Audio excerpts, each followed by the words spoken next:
안녕하세요. 오늘도 서연살롱을 찾아주셔서 감사합니다. 저는 얼마 전 첫 아이를 임신한 예비 엄마예요. 남편도 저도 아이를 좋아해서 결혼하고 1년 뒤부터 열심히 몸 관리를 하며 임신 준비를 했어요.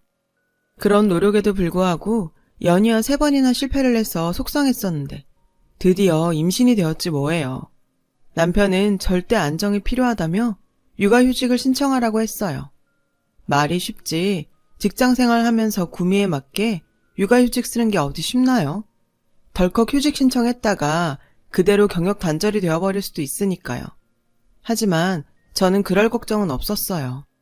저희 회사가 직원 복지에 아낌없는 지원을 해주기도 하고 사장님이 제 시아버님이기 때문이죠. 그렇다고 저만 특별 대우를 받는 건 아니에요. 아버님께서는 저뿐 아니라 아이를 키우거나 임신 중인 직원들에게 똑같은 복지를 제공하고 계시거든요. 그래서 다른 회사들처럼 눈치 안 보고 육아휴직을 쓸 수 있어요. 회사 사람들 중에는 제가 사장님 며느리라는 걸 모르는 사람이 없어요. 제 결혼식에 참석했던 회사 동료들이 식장에서 저희 시아버님을 봐버린 탓이었죠. 처음에는 이게 부담스러워서 이직을 할까 고민을 많이 했어요. 아무래도 동료들이 저를 예전처럼 대하기 힘들 테니까요. 그렇다고 쉽게 그만둘 수도 없었어요. 이 회사는 제가 대학을 졸업하고 처음 가진 직장이었고 제 사회생활이 시작된 곳이니까요. 병아리 신입사원 때부터 울고 웃으면서 일 배우고 보람을 느낀 회사거든요. 그런 제 마음을 아셨는지 아버님께서는 제가 원하는 대로 하라고 하셨고 저는 끝내 계속 일을 하겠다고 했어요. 다음날 아버님은 전 직원에게 편지를 담은 초콜릿을 돌리셨어요. 편지에는 다음과 같은 내용이 담겨 있었어요. 당신은 지금껏 직원들을 가족처럼 생각했기에 제가 직원에서 며느리가 되었다고 해도 이전과 달라진 것은 없다고요. 그러니 전처럼 동료로서 칭찬과 질책을 통해 동료애를 나눠달라고요. 아버님의 그런 정성 덕분에 저는 오히려 동료들과의 관계도 돈독해졌고 지금까지 직장 생활을 잘 해왔어요. 그러다 임신을 하게 되어서 지금은 잠시 휴직을 하게 되었어요. 아버님께서는 첫 손주를 보실 생각에 저보다 더 들뜨셔서 벌써부터 아기용품을 사서 보내고 계세요. 저를 늘 딸처럼 보살펴 주시는 아버님은 네가 복덩이라 복덩이 아기를 가진 것 같으시며 늘 제 건강도 염려하세요. 그런 아버님의 모습을 보면 마음 한켠이 짠하고 감사할 뿐이죠. 아버님은 저를 처음 보셨을 때부터 저를 예뻐해 주셨어요. 게다가 저희 가족과의 특별한 인연을 알게 되신 후로는 친딸처럼 저를 아끼고 살펴주고 계세요. 저는 외동딸로 태어나서 부모님 사랑을 듬뿍 받고 자랐어요. 일상적인 소소한 행복을 누리고 살던 우리 가족은 아빠가 다니던 회사에 부도가 나면서 모든 게 변해버렸어요. 아빠 회사 사장님이 무리하게 사업을 확장하려다 투자 사기를 당했어요. 그로 인해 회사는 한순간에 무너져버리고 말았고 아빠를 비롯한 직원들은 하루아침에 실업자가 되었죠. 당장 월급은 물론 퇴직금도 한 푼 못 받고 회사를 나오게 된 아빠는 밤마다 가족들 몰래 많이 우셨어요. 평소 잘 드시지도 못하는 술까지 드시며 시리에 빠져 있었죠. 엄마는 아빠의 건강을 걱정하셨고요. 한동안 자포자기한 상태로 지내던 아빠는 어린 저를 위해서라도 주저앉을 수 없다시며 여러 곳에 이력서를 넣으며 구직 활동을 하셨어요. 하지만 그런 노력에도 불구하고 아빠는 일자리를 얻지 못했어요. 결국 엄마는 생활비를 벌기 위해 식당 일을 시작하셨고 우리는 방 한 칸짜리 반지하로 이사를 하게 되었어요. 반지하로 들어가던 날 그제야 정말 우리 집이 가난해졌다는 걸 실감할 수 있었어요. 눈물이 날 것 같았지만 부모님이 마음 아파하실까봐 애써 참아야 했죠. 상에 올라오는 반찬 가짓수도 급격히 줄었고 엄마는 늘 가계부를 쓰시며 한숨을 지으셨어요. 아빠는 일자리를 구하는 동시에 일용직 노동을 시작하셨어요. 구직만 바라보며 손가락 빨고 살 수는 없었으니까요. 특별한 기술이 없었던 아빠는 새벽부터 공사장에서 벽돌을 나르며 막노동을 하셨어요. 저녁이 돼서야 집에 돌아온 아빠는 늘 먼지투성이었어요. 저는 그런 아빠가 안쓰러워서 아빠한테 달려가 어깨를 주물러 드리곤 했어요. 제가 해드릴 수 있는 건 그것뿐이니까요. 엄마가 식당 일로 벌어오는 월급과 아빠의 일당으로 우리 가족은 하루하루 연명하다시피 생활을 했어요. 시간이 지나도 아빠는 취직이 안 됐고 결국 반노숙자 생활을 하게 되셨죠. 그 사실을 알게 된 건 어느 늦은 밤이었어요. 잠결에 엄마와 아빠가 심하게 다투는 걸 들었거든요. 당신 미쳤어? 집 놔두고 왜 노숙을 해? 멀쩡한 집 놔두고 왜 길에서 자냐고. 엄마가 울면서 소리치더라고요. 저는 도대체 무슨 일인가 했죠. 그래서 자는 척하며 귀를 쫑긋 세웠어요. 아빠가 요새 며칠씩 집에 안 들어오신 건 알고 있었어요. 엄마와 저는 그게 단지 공사장 일이 바쁘셔서 직원 숙소에서 주무시는 걸로 알고 있었거든요. 그런데 그게 아니었나 봐요. 엄마가 식당 일을 마치고 퇴근하다가 우연히 노숙자들 틈에서 쪽잠을 자고 있는 아빠를 발견한 거였죠. 그 길로 엄마는 아빠를 끌고 집으로 왔고 야밤에 부부싸움이 시작된 거였어요. 엄마는 급기야 울음을 터뜨리셨어요. 아빠는 그런 엄마를 달래며 미안하다고 하시며 요즘 들어 막노동 일을 구하는 게 힘들어져서 공사장 근처에서 밤을 새고 다른 사람들보다 일찍 일을 잡으러 갈 수밖에 없었다고 하셨어요. 늦으면 자리를 뺏기니까요. 그러다 보니 자연스레 주변 노숙자들과 섞여서 지내게 되었다고요. 내가 구걸하며 살겠다는 것도 아닌데 그렇게 화낼 일이야? 보기가 안쓰러우니까 그렇지. 내 남편은 길바닥에서 자며 일하는데 내가 어떻게 마음 편히 살 수가 있어. 당신이 몸 버려가며 그러고 있는데 나 당신 그러고 사는 거 못 봐. 이불 속에서 숨죽이며 모든 얘기를 듣게 된 저는 소리 없이 눈물을 흘렸어요. 당시 초등학교 6학년이던 저는 비록 어린 나이기는 했지만 부모님의 고생과 아픔을 공감할 나이기도 했어요. 그래서 더더욱 고생하시는 부모님한테 도움이 되지 못하는 제 처지가 하염없이 원망스럽고 부모님이 나 때문에 힘들게 고생하시는 것 같아 너무 죄송했어요. 그날 엄마의 간곡한 부탁에도 불구하고 아빠는 노숙생활을 그만두지 않았어요. 지금은 자존심이고 뭐고 없어. 희정이만큼은 잘 키워야 될 거 아냐. 아빠가 무능해서 남들만큼 못 키웠단 소린 듣고 싶지 않아. 길바닥에서 자는 거, 노숙자 취급받는 거, 나 그런 건 하나도 두렵지 않아. 내 새끼만 잘 키울 수 있다면 그보다 더한 것도 할 수 있어. 어차피 취직만 되면 그만할 일이야. 그러니까 그때까지만 참고 기다려줘. 그 후로도 아빠는 며칠 간격으로 집에 들러 빨랫감을 놓고 가는 것 외에는 밖에서 생활을 하셨어요. 그러면서도 포기하지 않고 꾸준히 회사에 이력서를 넣으셨어요. 아빠가 노숙을 그만두게 된 건 제가 중학교 2학년에 올라가던 때였어요. 아빠가 마침내 새로운 회사에 취직을 하게 되었거든요. 비록 규모는 작은 중소기업이었지만 아빠는 다시 직장인으로 돌아가게 되었어요. 무엇보다 아빠가 더 이상 힘든 육체노동을 하지 않아도 된다는 게 기뻤어요. 막노동을 하신 몇 년 동안 아빠는 허리와 어깨 통증을 달고 사셨거든요. 새롭게 첫 출근을 하고 오신 날 아빠는 기념을 해야 한다면서 엄마와 저를 데리고 고깃집으로 가셨어요. 이런 날이 다시 오지 않으면 어떡하나 그동안 두려웠다고 하시더군요. 지금까지 다들 잘 참고 버텨주어서 고맙다면서 앞으로는 더 열심히 살아보자고 하셨죠. 그 말에 엄마는 주변 사람들이 쳐다볼 정도로 펑펑 우셨어요. 하지만 아빠가 취직이 되셨다고 해서 한순간에 집안 사정이 확 나아지는 건 아니었어요. 중학생이던 제게 공부방을 만들어주기 위해 방 2칸짜리로 이사를 하면서 월세도 늘어났고 제게 들어가는 사교육비도 만만치 않았거든요. 엄마는 여전히 식당 일을 해야 했고 온 가족은 허리띠를 졸라매야 했어요. 중학교 3학년이 된 저는 부모님 몰래 전단지를 돌리던 아르바이트를 시작으로 그 나이에 할 수 있는 온갖 아르바이트를 해서 돈을 모았어요. 실업계 고등학교에 가서 남들보다 일찍 돈 벌 생각을 하면서요. 하지만 그 얘기를 들은 부모님은 한사코 반대를 하셨어요. 특히 엄마가 펄쩍 뛰셨죠. 그동안 그 고생을 하면서도 널 학원에 보냈던 건 너만큼은 엄마 아빠처럼 고생하지 않고 살기를 바랬기 때문이야. 당장 친구들보다 돈 몇 푼 더 일찍 버는 게 뭐가 중요하니? 10년, 20년 뒤에 내 인생을 생각해. 뭐가 더 너를 위한 건지 생각해 보라고. 그러니까 쓸데없는 생각하지 말고 넌 공부해서 대학 갈 생각이나 해. 저는 아무 말도 하지 못하고 부모님 뜻에 따라 인문계 고등학교에 진학을 했어요. 제가 고등학교에 가고 난 뒤 아빠가 많이 아프기 시작하셨어요. 몇 년 동안 길에서 노숙을 하고 쉼없이 막노동을 하면서 몸을 혹사한 탓에 그 후유증이 나타나기 시작한 거죠. 처음에는 어깨나 허리에 단순한 근육통이 있는 정도로 알았는데 내부 장기에 문제가 있는 거였더라고요. 병원에 가서 건강검진을 받아보니 신장과 간에 문제가 있다고 하더군요. 그런데도 아빠는 고집을 부리며 치료도 거부하고 계속 일을 하셨어요. 치료는 제 대학 등록금은 마련한 다음에 받아도 늦지 않는다면서요.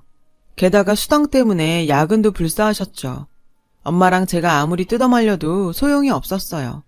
그런 아빠 때문에라도 저는 더욱 이를 악물고 공부했어요. 아빠가 일을 쉴 수 있도록 장학금을 받고 대학에 들어가겠다고 다짐을 했거든요. 남들 놀 때도 밤새워가며 열심히 공부한 끝에 저는 꽤 이름 있는 대학에 장학금을 받고 합격할 수 있었어요. 그렇게 대학생이 된 저는 장학금과 아르바이트로 번 돈으로 학비를 충당할 수 있었죠. 당시 제 머릿속은 하루빨리 취직을 해서 돈을 벌 생각으로 가득했어요. 그래야 아빠한테 회사 그만두고 쉬시라고 할 수 있으니까요. 그런데 하필 제가 회사에 취직을 하고 첫 출근을 하던 날 아빠가 쓰러지고 만 거예요. 첫 출근이라 잔뜩 긴장한 상태로 사수의 지시에 따라 업무 파악에 나섰는데 하필 그때 엄마한테 전화가 왔더라고요. 엄마는 아빠가 쓰러지셨다며 울먹이셨어요. 저는 곧장 병원으로 달려갔어요. 머릿속이 온통 하얗게 돼버린 채로요. 사실 놀라운 일은 아니었어요. 아빠 몸이 정상이 아니라는 건 엄마도 저도 잘 알고 있었으니까요. 왜 더 강하게 아빠를 말리지 못했을까 후회가 됐어요. 병원에서는 아빠 신장이 많이 안 좋다며 당장 입원해서 상태를 지켜보고 수술 여부를 결정해야 한다고 말했어요. 아빠가 입원을 하자 엄마는 식당 일을 마치면 곧장 병원으로 가셔서 아빠 곁을 지키셨어요. 다음날 아침에 병상을 지키시다 출근을 하곤 하셨죠. 물론 중간에 저랑 교대를 하기도 했지만 저보다는 엄마가 많이 고생을 하셨어요. 그렇게 아빠의 병간호를 하며 정신없이 보내던 와중에 한 남자가 나타났어요. 바로 지금의 제 남편이죠.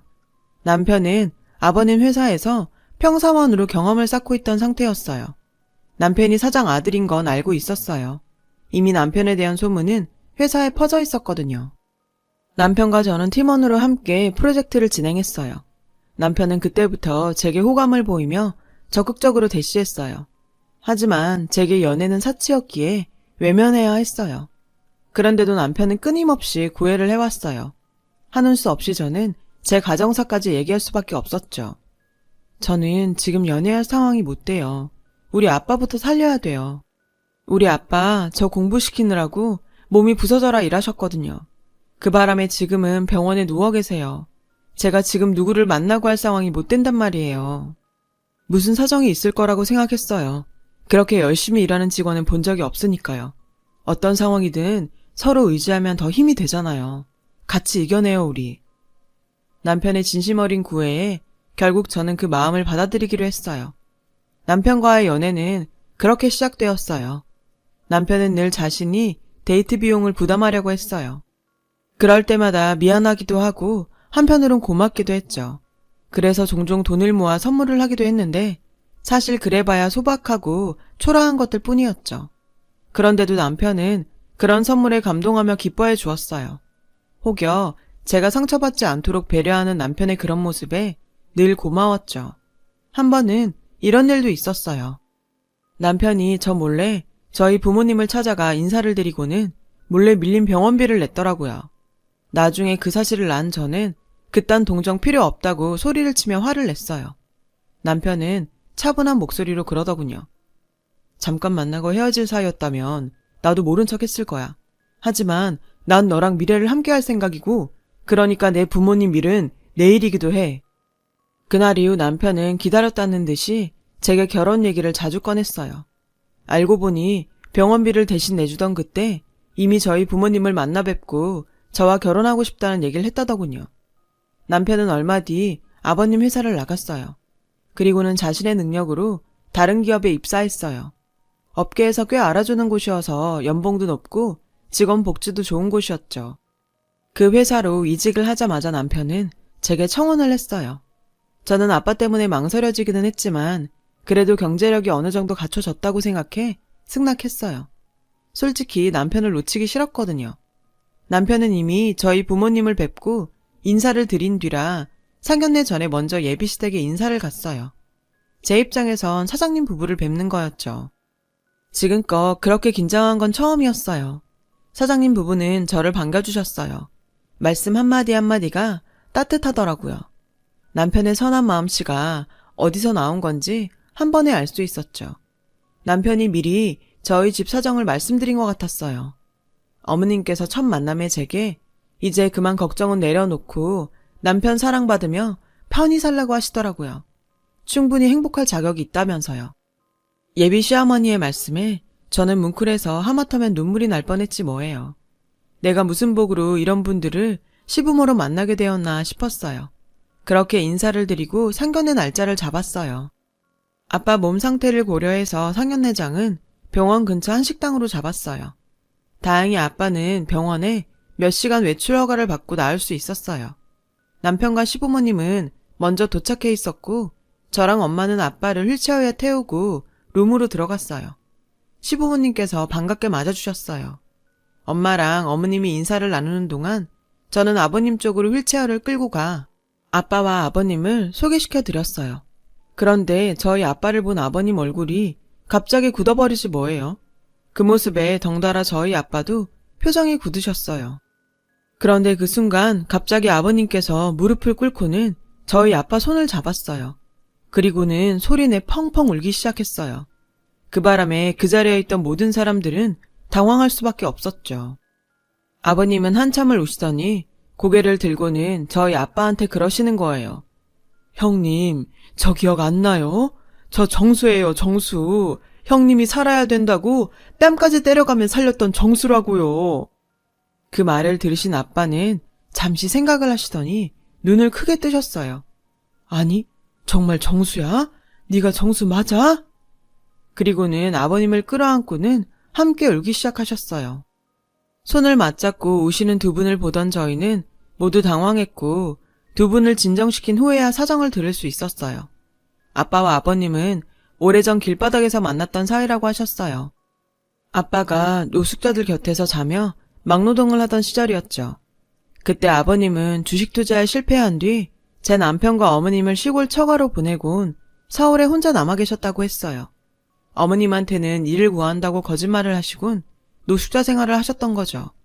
당시 아버님은 절망적인 상황에 하루에도 몇 번씩 죽고 싶다는 생각을 하시며 지내고 계셨다고 해요. 그러다 결국에는 다른 노숙자들에게 자신의 옷이나 짐들을 모두 나누어 주었고 길바닥에 누워 얼어 죽을 생각을 했었다나 봐요. 그 모습을 본 저희 아빠는 아버님을 깨워 자신의 옷을 입혀 살려내셨고요. 자식도 있는 놈이 어떻게 목숨을 끊을 생각을 해. 애비 없는 자식을 만들려고. 누군 살고 싶어서 사냐? 나도 죽고 싶어. 그런데 못 죽겠더라. 나 죽고 내 새끼도 나처럼 이러고 살게 될까봐 그게 겁나서 못 죽겠더라. 그러니까 살아.